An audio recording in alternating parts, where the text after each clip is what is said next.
살아계신 하나님 아버지, 감사와 찬송과 영광을 올려드립니다. 오늘도 생명 주시고 새날을 허락하시고 저희들에게 건강을 주시고 저희들을 깨워주시고 저희들의 발걸음을 아버지의 집으로 인도하셔서 하나님께 찬양을 드리며 기도를 드리며 생명의 말씀을 듣고 전하는 이 복된 자리로 저희를 불러주시니 아버지 감사합니다. 누구에게나 열려있으나 누구나 오지 못하는 이곳에 오늘 이 시간 이 자리에 있는 한 심령 저희들을 불러주셨사오니 아버지, 이 시간 하나님의 말씀을 통하여 깨달아야 될 걸 깨닫고 결단해야 될 걸 결단하고 끊어야 될 걸 끊는 시간 되도록 성령 하나님께서 이 시간을 주장해 주옵소서. 저희들이 눈을 열고 귀를 열고 마음을 열어 말씀을 듣겠사오니 성령 하나님 이 시간 임재하여 주옵소서. 예수 그리스도 이름으로 축복하며 기도 올리옵나이다. 아멘. 아가서의 말씀이 상징이고 비유가 많아서 어제 어떤 학생이 그러더라고요. 읽어도 잘 모르겠다. 모를 수밖에 없죠. 읽었는데 바로 다 알면 얼마나 좋겠어요. 그러니까 들어야 되고 그러니까 배워야 되고 하는 건데, 기본적인 틀은 아시는 대로 솔로몬 왕과 술람미 여인의 사랑의 노래다. 솔로몬 왕이 예수 그리스도를 하나님을 상징한다면 술람미 여인은 교회 그리고 각 성도, 오늘날 저와 여러분을 상징한다. 그 틀에서 해석을 해야 되고 봐야 된다라고 말씀을 드렸습니다. 자, 4장에서는 먼저 그 신부에 대한 신랑 솔로몬의 찬사가 1절부터 7절까지 이어집니다. 이제 신부로서 어느 정도 완숙미를 보이는, 신부로서의 완전함을 보이고 있는, 성숙함을 보이고 있는 그 신부에 대한 신랑의 찬사가 이어지는데, 신부를 여기서 7가지의 동식물 또는 사물에 비유를 해요. 비둘기, 누운 염소떼, 암양, 홍색실, 석류 한쪽, 그리고 망대, 어린 사슴, 이렇게 7가지의 비유를 들어서 신부의 외모에 대한 칭찬을 합니다. 외적으로 너무 아름다움을 1절부터 7절까지 해서 이야기를 합니다. 눈은 어떻고, 뺨은 어떻고, 목은 어떻고, 가슴은 어떻고, 입술은 어떻고, 이렇게 7가지의 비유를 들어서 이야기를 해요. 그러니까 1절부터 7절까지에서는 완숙함과 성숙함을 보이는 신부에게 보내는 신랑의 찬사가 이어집니다. 이걸 영적으로 해석을 하면 신부요, 또 교회가 신부고 믿는 사람들이 신부라면 저와 여러분이 신앙적으로 신랑 되신 예수 그리스도의 신부로서의 완숙함과 성숙함을 보여야 함을 이제 말씀하고 있는 겁니다. 신앙생활은 그리스도의 장성한 분량에까지 자라는 것, 그리고 옛사람을 죽이는 것, 이 2가지가 가장 큰 측면인데, 우리가 교회를 왜 다니느냐? 뭔가 교회를 통해서 내가 뭐를 받아야 된다고 생각하는 사람들이 있어요. 처음에는 그럴 수 있어요. 신앙이 어리면. 엄마 아빠의 존재는, 어린아이들은 용돈 달라면 용돈 주고, 내 어려움이 있으면 해결해 주고, 자기를 좀 편하게 해주고, 이게 어려서의 엄마 아빠의 존재예요. 그치, 광빈아? 그랬었지. 지금은 부모님은 어떤 존재예요? 너에게 있어서? 요즘도 엄마 돈 떨어졌어, 돈 좀 보내줘.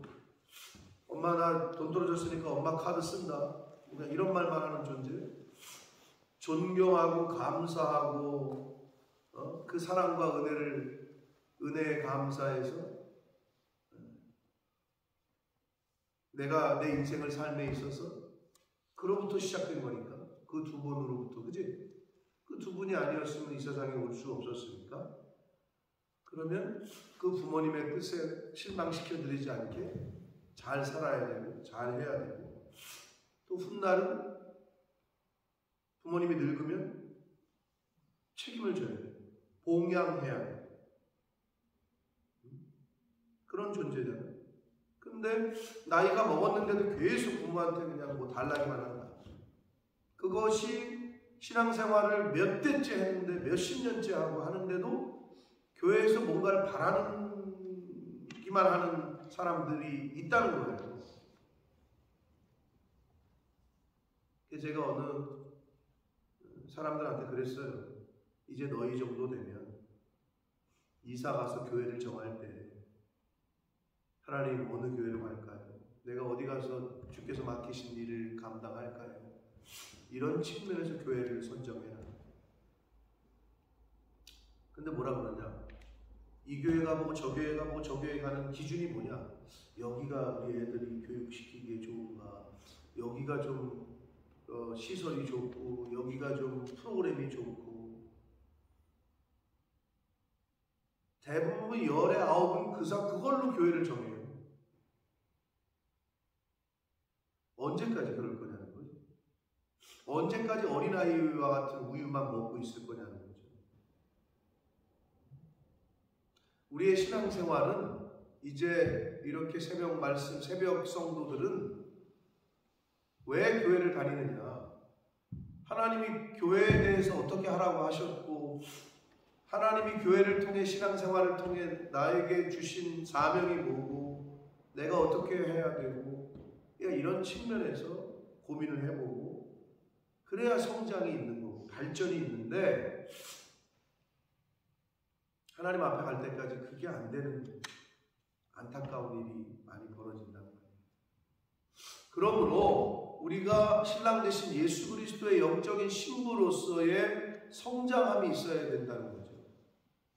그러니까 성숙함, 완전한 단계, 그러니까 성장한 신부에게 보내는 신랑의 찬사예요. 이제는 성장했구나. 신부로서 이제는 흠이 없다. 이제 신부로서 이제 완전하다. 이런 찬사를 7가지의 동식물, 그리고 사물, 실, 석류, 망대, 어린 사슴, 비둘기, 염소, 암양에 비유해서 말씀을 했습니다. 자, 8절부터 마지막 5장 1절까지에서는 초야가 뭐예요? 한문이라 말 안 쓰죠? 이런 말. 쉽게 말하면 첫날밤이에요. 첫날밤. 밤야자. 첫날밤을 얘기합니다. 초야를 맞이한 신랑 신부의 사랑의 노래를 8절부터 5장 1절까지가 그 내용이에요. 첫날밤을 맞이하는. 그 중에서 8절과 9절은 신랑의 노래, 솔로몬의 노래예요. 보시면 내 신부야 너는 레바논에서부터 나와 함께하고 레바논에서부터 나와 함께 가자. 아마나와 스닐과 헤르몬 꼭대기에서 사자굴과 표범산에서 내려오노라. 이건 뭔 말인지 모르겠어요. 그죠? 무슨 말이야 이게. 그리고 신부가 그럼 레바논 사람이야? 문맥상은 뭐 표면적으로 그렇죠. 그건 레바논 사람이 아니란 말이에요. 그래서 이거는 상징적으로 레바논에 가까운 수넴 지역, 수넴 여인이는 술람미, 수넴 지역이 레바논에 가까웠던 걸로 보이고, 사자굴과 표범산이라는 표현은 험준한 산맥, 그러니까 완전히 벽촌, 그러니까 완전히 시골 산골짜기에 있던 여인인 것 같아요. 그게 상징하는 말은 뭐냐? 무슨 뭐 많이 배우고 잘나고 이런 여자가 아니었고, 귀족이나 왕족이 아니라 진짜 사람들이 볼 때 저 겨우지. 아주 그냥 촌. 여주가 굉장히 촌이었던 것 같아요. 근데 아버님이 그러셨어요. 여주가 이제 피난민들이 모여 살던 왕터라는 곳이 있는데 굉장히 이렇게 좀 외져가지고 이렇게 사람들이 길을 잘 못 찾고, 지금이야 길이 잘 났지만 산 뒤쪽에 어떻게 뭐 이렇게, 그래서 거기서 이제 뭐 전쟁 때 거기 숨어가지고 살던 곳이라고 얘기하셨는데, 하여튼 그랬던 것 같아요. 서울이나 부산에 저보다 10년 이상의 먼저 사신 분들인데도 얘기를 들어보면 역시 서울은 서울이고 부산은 부산이었다 라는 생각이 들어요. 제가 경험한 것들을 서울, 부산 분들은 경험을 못한 것 같더라고, 얘기를 나눠보면. 그러니까 완전히 벽촌이야. 그게 이제 레바논 또는 사자굴과 표범산이라는 그 상징적인 의미는 정말 험준한 산맥이 있었다는 거죠. 그러니까 어떻게 보면 정말 인간적으로는 볼 것도 없고 뭐 출신 성분 따질 것도 없고 그러한 한 여인을 솔로몬 왕이신 그분이 보잘것없는 인간인 저희들을 신부로 맞이하고 초청하고 있다. 이런 측면에서 보시면 되는 거예요. 그러면서 내 누이 내 신부야. 여기서 누이라고, 영어 성경에는 시스터라고 부르는데요.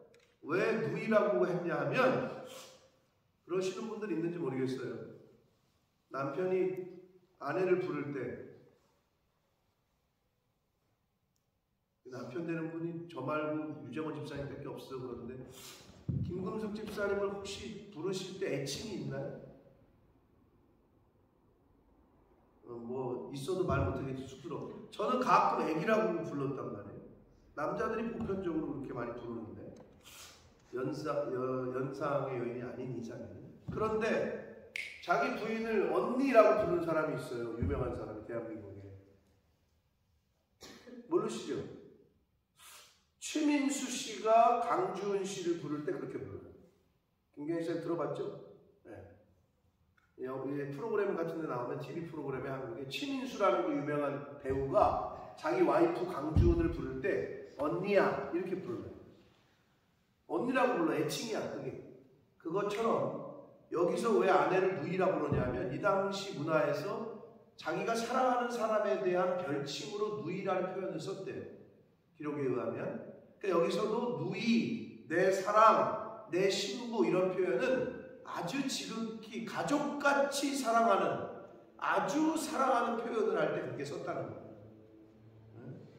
그런 거 보면은 왜 그런 말을 하는지 모르지만 그런 게 담겨 있는 것 같아요. 그래서 내 누이 내 신부야, 내 사랑이 어찌 그리 아름다운지, 내 사랑은 포도주보다 진하고 내 기름의 향기는 각양 향품 향수보다 향기롭다. 신부에 대한 찬사가 이어집니다. 신부에 대한 찬사가 이어집니다. 11절 내 신부야 내 입술에서는 꿀방울이 떨어지고 내 혀 밑에는 꿀과 젖이 있고 내 의복의 향기는 레바논의 향기 같다. 그렇죠. 잠언에서도 나오고 음녀의 입술 꿀송이처럼 밝아. 여기 아직 광빈이는 말 모르겠지만 아직 총각이고 뽀뽀도 안 해본 사람이 뭐 키스를 해봤겠어요. 그러니까 잘 모르겠지만 이거는 남편과 아내가 첫날 밤에 그 입을 맞출 때의 느낌을 그대로 지금 잘 표현하고 있는 거예요. 그리고 내 누이 내 신부는 잠근 동산이요 덮은 우물이요 봉환샘. 동산이고 우물이고 샘이라고 얘기해요. 그런데 여기서 특징이 있어요. 잠겨졌다, 덮여졌다, 그리고 봉해져 있는 동산이고 우물이고 샘이라는 거예요. 왜 그래요? 아무나 갈 수 없는 동산, 아무나 마실 수 없는 우물, 아무나 마실 수 없는 샘이라는 거예요. 당연하죠. 신부는 오직 신랑을 위해서만 있는 거니까. 에스겔서 16장 25절에 보면 하나님께서 이스라엘 백성들의 우상 숭배를 음행에 비유하기를 뭐라고 비유했느냐? 모든 지나가는 자에게 다리를 벌려 심히 음행하고 이랬다는 거예요. 이렇게 표현을 했어요. 우상숭배를 하나님께서는. 그러니까 신부는 신랑에게만, 신랑도 마찬가지예요. 그 얘기를 하는 거예요. 그래서 잠긴 동산이고 덮은 우물이고 보응한 셈이라는 거예요. 결국 성도는 오직 신랑 되신 예수 그리스도에게만 헌신해야 되는 거예요. 그런데 우상숭배는 음행이라는 거예요. 한 남자에게, 한 여자에게만 내 몸을 허락해야 되는데 이 남자, 저 남자, 이 여자, 저 여자, 그걸 우상숭배에 비유했다. 내가 젊은이들, 청년들에게 이제 만나면 뭐라고 얘기하냐면, 네가 왜 혼전순결을 지켜야 되는 줄 아냐? 라고 얘기를 할 때, 네가 결혼, 네 아내 전에 이 여자 저 여자랑 잠을 자면 네 아내도 이 남자 저 남자하고 잔 여자가 네 아내가 될 거야. 그건 당연한 거야. 너는 이 여자 저 여자하고 결혼 전에 했으면서 네 아내 될 여자가 정결해야 되고 순결해야 되는 걸 바라는 거는, 그건 너가 생각해도 너무 욕심 아니냐 그랬더니 그렇죠 라고 얘기를 해. 내가 지키지 못하는데 어떻게 자기 자신을 지킨 다른 여자를 원하겠어요? 그건 당연한 거죠. 그렇게 생각할 때에는 그게 내 신부에 대한 예의고, 그리고 그런 여자를 맞이할 수 있는 자격이 되는 거예요. 근데 요즘은요, 뭐 TV 프로그램 같은 데 보면 결혼 말고 동거, 이게 TV 프로그램의 제목이고요. 그냥 이제는 거의 기본이 되어버렸어요. 결혼 전에 꼭 동거해보고 결혼해라. 결혼에 그 혼인신고하지 말고 1년 살아보고 혼인신고해라. 이게 기본이에요, 요즘. 그런 시대를 살고 있다. 영적으로도 마찬가지예요. 성도는 오직 신랑 되신 예수 그리스도에게만 충성하고 헌신해야 됩니다.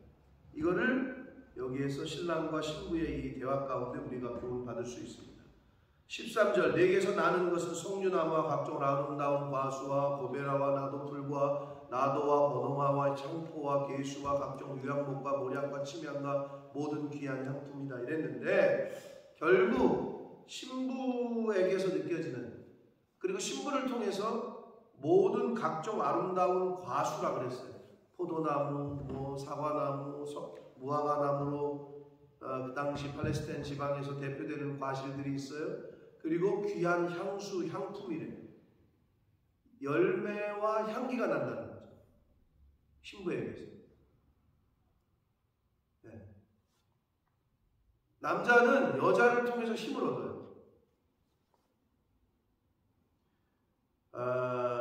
이제 그 밑에도 나오는데 15절, 너는 동산의 샘이요 생수의 우물이요 레바논에서부터 흐르는 시내다 라고 되어 있잖아요. 샘이고 생수의 우물이고 시내다. 그 신부를 그렇게 표현하는 건데, 오늘날 예수 그리스도의 신부된 교회는 사막과 같은 세상에 생명수를 적시는 천국의 샘이 되어야 됩니다. 그걸 얘기하고 있는 거예요. 예수 믿는 크리스찬은 사막과 같은 광활한 그 적막한 심적인 상태, 마음의 상태에서 우울증과 조울증을 앓고 있는 이 시대 현대인들에게 사막의 오아시스 같은 역할을 해야 된다는 거예요. 내가 당신을 만나면 기분이 너무 좋아지고 목마른 가뭄에 시원한 냉수처럼 만나면 또 만나고 싶고, 만나면 또 헤어지면 금방 보고 싶고, 이런 생수와 같은, 샘물과 같은 역할을 해야 된다는 것을 이야기하고 있는 거예요. 집에 들어오면 사람이, 남자가 또 아내는 남편이 없으면, 남편은 아내가 없으면 회복이 안 돼요. 네? 그런 관계가 남편과 아내의 관계 아니에요. 자식이 집에 들어가면 부모님과 함께 있는 그 가정이 리커버리가 되는 곳이 돼야지. 집에 들어가면 스트레스를 받고 막 열이 받아. 근데 거기가 무슨 천국이요. 당연히 집에 들어가기 싫지. 당연히 와이프 얼굴 꼴 보기 싫고 안 들어왔으면 좋겠고 당신 출장도 안 가? 이런 관계가 되면은 이거는 하나님이 원하시는 가정도 아니고 관계도 아니에요. 만약에 그런 상태라면 빨리 철저하게 나를 돌아보고 회개하셔야 돼요. 그런 가정 및 부모 밑에서 자란 아이들은 절대 자존감이 클 수도 없고 늘 심적으로 불안하고 제대로 성장할 수가 없는 거죠. 인격이. 신부가 셈이요 우물이요 시대라고 표현하는 것은 교회가 이 시대에 그런 역할을 해야 되는 이야기를 하고 있습니다. 16절이 굉장히 또 상징적인데 은유적이고 북풍아 일어나라 남풍아 오라 나의 동산에 불어서 향기를 날리라 라고 이야기를 합니다. 북풍은 성경적으로 볼 때 네거티브예요. 남풍은 포지티브예요. 무슨 말이냐? 북풍은 찬 기운이야. 그리고 남풍은 따뜻한 바람이야. 그럼 북풍은 환난과 시험과 고난을 상징해. 남풍은 그래도 좋은 때를 상징해. 그럼 이게 뭐냐? 북풍도 불고 남풍도 불어라. 나의 동산에 불어라. 그래서 향기를 날리라. 이 표현은 성도가 좋을 때는 좋은 사람이 있어요. 근데 그냥 나쁜 어려운 일을 당하면 그 좋았을 때의 믿음은 어디 온데간 데가 없어.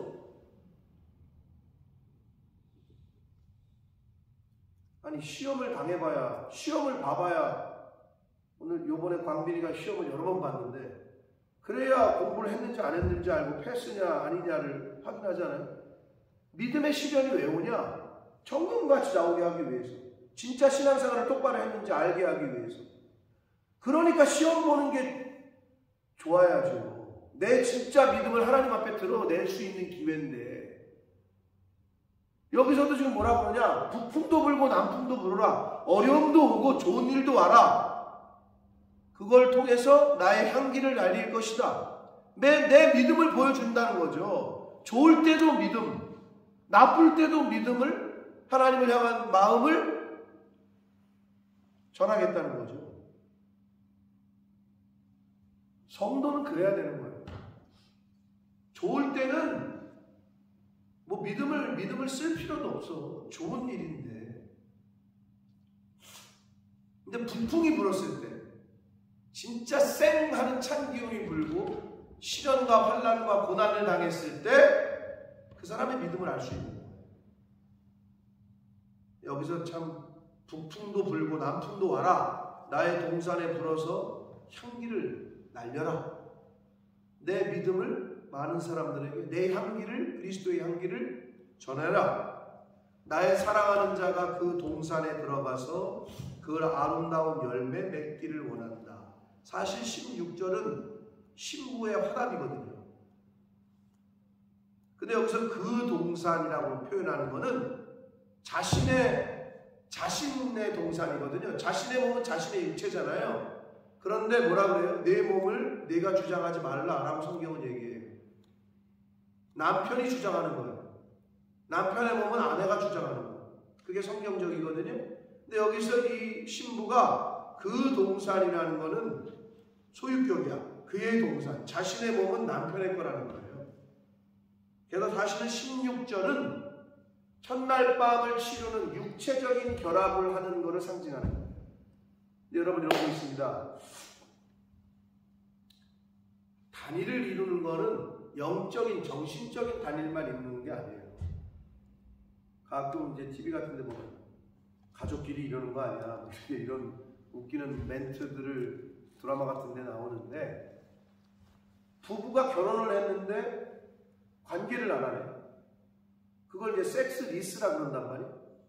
부부인데 1년, 2년, 3년, 4년 그거는 제대로 된 부부관계가 아니에요.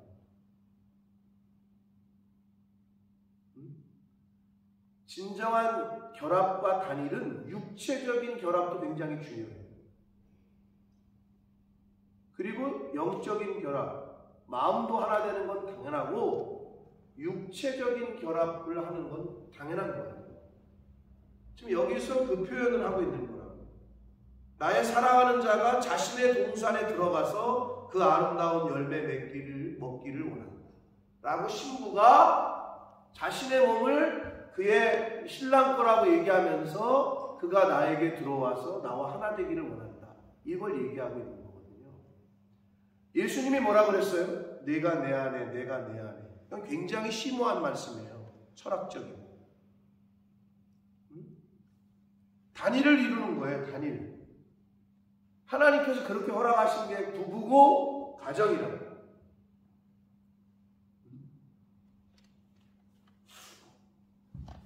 그래서 믿는 사람들의 기본은 나 피곤해, 나 싫어. 남편이 원하는데. 그럴 수 있죠.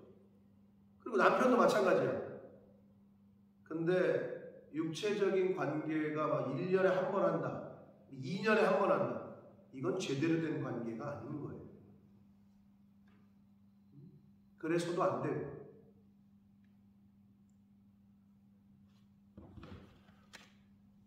굉장히 중요합니다. 그 부분도. 자, 5장 1절. 내 누이, 내 신부야. 내가 내 동산에 들어와서. 솔로몬이 얘기하는 거거든요, 이거는. 근데 뭐라 그래요? 자신의 동산이라고 얘기하고 있는 거예요. 신부를 자기의 거라고 얘기하는 거, 하고 있는 거라고. 나의 모략과 향 재료를 거두고 나의 꿀송이와 꿀을 먹고 내 포도주와 내 우유를 마신다. 그렇게 표현하는 거예요, 이 관계를. 그러면서 혼인 예식을 마감하는 솔로몬의 노래가 5장 1절인데 나의 친구들아 먹으라. 나의 사랑하는 사람들아 많이 마셔라. 이거는 결혼식에 참여한 결혼식의 그 기쁨을 하객들과 함께 나누는 걸 얘기하는 거거든요. 그럼 어떻게 되느냐? 예수 믿는 사람들의 부부관계는 늘 결혼식과 같이 늘 잔치집이 돼야 돼요. 그래서 주변 사람들이 와서 즐겁게, 아니 집사님 놀러 왔어요? 차 한잔 마시러 왔어요? 근데 그 집에서 그냥 전쟁을 하고 있네. 스파크가 튀기네. 어느 사람이 잘못한다 보다. 갈게요. 눈치 보고 나와. 이웃들은 그렇다 쳐. 근데 자식들이 엄마 아빠 눈치를 보면서 막 그냥 오늘 또 싸우나 보다. 자식들이 집을 나가. 지방에 들어가서 나오지는 않아. 그것만을 하지 말으셔야 돼요. 그래야, 그러니까 부부가 왜 서로 사랑해야 되고 왜 서로 행복해야 되냐면 그걸로 인해서 자녀들에게 그게 다 내려간다는 거예요.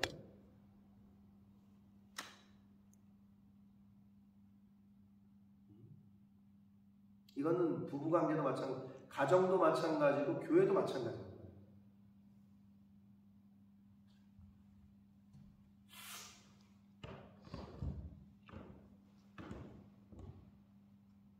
그 집을 통해서, 그 교회를 통해서 주변 이웃들이 행복해지고 기뻐하고 같이 먹고 마시고 지금 그거를 얘기하고 있는 거라고. 이 5장 1절에서. 사랑하는 성도 여러분, 여러분의 부부가, 여러분의 가정이 이와 같은 모습이기를 축복합니다. 어느 옆집에 싸운 부부가 싸우고 나서 우리 집에 놀러 왔는데 그 두 사람이 싸운 사람이 우리 집에 놀러 와서 차 한잔하면서 대화를 나누면서 그게 풀려지는, 다시 하나가 되게 만드는 그런 가정이 되셔야 되고 그런 부부가 되셔야 돼요. 자녀들도 마찬가지예요. 친구랑 싸워서 기분이 안 좋아. 근데 집에 들어와서 엄마 아빠를 봤는데 집에 들어오니까 그게 다 풀려. 친구랑 너무 그냥 마음이 맞아가지고 좋게 그냥 기쁘게 들어왔는데 집에 들어와서 애가 그냥 완전히 죽상이 돼. 오히려 집에서. 이거를 어떻게 책임질 거예요? 여러분 절대 그런 가정으로 만드셔도 안 되고 그런 부부가 되셔도 안 됩니다. 우리 교회도 마찬가지예요. 내가 너무 감사했어요. 여러분 우리 교회 분들도 가서 우리 교회 자랑을 하는지 모르겠는데 그 솔즈버리에서 온 최영미 성도가 우리 교회를 소개받은 게 서울 프라자의 김희선 씨가 그랬다는 거 아니에요? 우리 교회 나오지도 않는데 그 교회 너무 좋은 교회니까 가보라고. 꼭 가보시라고. 그래서 제가 전화해서 그랬지. 아니 다른 사람 추천해주고 해주는 것도 고마운데 본인이 좀 나와야지. 아무튼 감사하다고 전도를 해주셔서 고맙다고 내가 밥 한 끼 싸겠다고 이야기하면서 그랬는데 주변에서 그런 소리를 들어야지. 그 교회 가지 마세요. 갔다가 큰일 나요.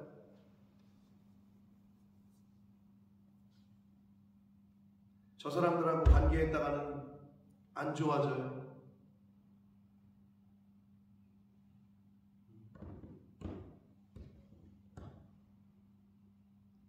평가는 하나님이 하시는 거고, 그리고 평가는 사실은 외부에서 하는 평가가 정확한 거예요.